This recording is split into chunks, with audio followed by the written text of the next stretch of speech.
Boston, Massachusetts, January 1919. The North End teems with immigrants, mostly Italian and Irish workers who have built their lives in this crowded waterfront neighborhood. Rising above the rooftops stands a towering steel tank, 60 feet high, filled with nearly 2.5 million gallons of molasses. It belongs to the United States Industrial Alcohol Company.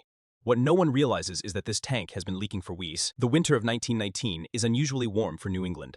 Temperatures have soared into the mid-40s after a bitter cold spell. Inside the massive tank, the molasses ferments, producing carbon dioxide gas that steadily increases the pressure. Workers at the North End station notice the smell growing stronger, but company officials dismiss their concerns. The tank was built hastily in 1915 to supply alcohol for munitions. It was never tested for the stresses of a New England winter. At 12:45 in the afternoon, a thunderous roar shatters the quiet North End. The tank splits open with the force of a bomb.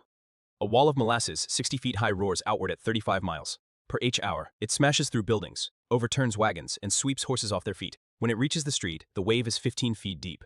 Factory workers, cart drivers, and children are engulfed. The collapse releases an almost supernatural scream, as the remaining molasses cascades down like a brown waterfall. When the wave finally subsides, the devastation becomes clear.